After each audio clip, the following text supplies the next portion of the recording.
చూపిస్తాను.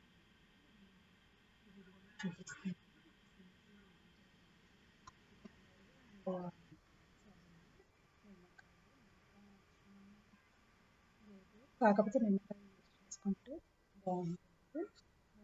ఇంకా ఇది తొందరగా బాగా సో ఆ 2 ఇంగ్రీడియంట్స్ తోటి మనం ఎంత జిడ్డు పట్టినా ఎంత నల్లగా ఉన్నా మనకి గ్లాస్ ఐటమ్స్ అనేది క్లీన్ అయిపోతుంది. యాక్చువల్గా అయితే చాలా మంది వేడి ఉడకపెట్టి ఆ తర్వాత మనం క్లీన్ చేసుకుంటే నీట్గా వస్తాయండి.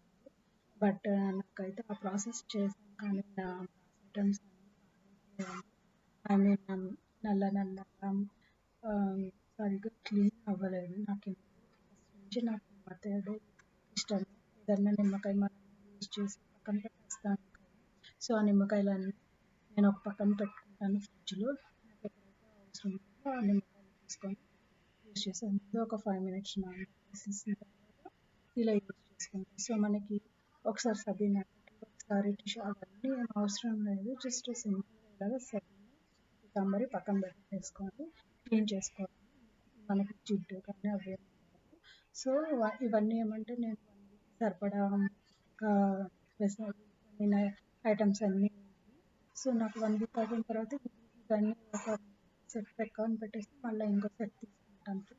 చూడండి ఇది నల్లగా హారతి ఇచ్చేది కదా, మనకి ఎంత బాగా క్లీన్ అయిపోతుంది. ఇది ఆయిల్లో పెట్టిందనమాట. సో ఇది కూడా చాలా బాగా క్లీన్ అయిపోతుంది. ఇదేంటంటే మనకి రెగ్యులర్గా ఒకటే కాకుండా అప్పుడప్పుడు మార్చి పెడితే మనకి క్లీన్ అంత ఎక్కువ టైం కూడా పట్టదు. ఇది హారతి ఇచ్చేది కదా. సో దీన్ని చూడండి జస్ట్ పితాంబరి అండ్ చాలా షైనింగ్ కొత్త బట్టలు. నాకు ఇది ఆల్మోస్ట్ నేను ఇవన్నీ కొన్ని ఒక 10 ఇయర్స్ అయి ఉంటుంది. సో 10 ఇయర్స్ అయి ఉంటుంది. ఇదే యూజ్ చేస్తాను. పాతగా అంత ఈజీగా పడేవి సో అంత షైనింగ్గా వస్తుంటాయి.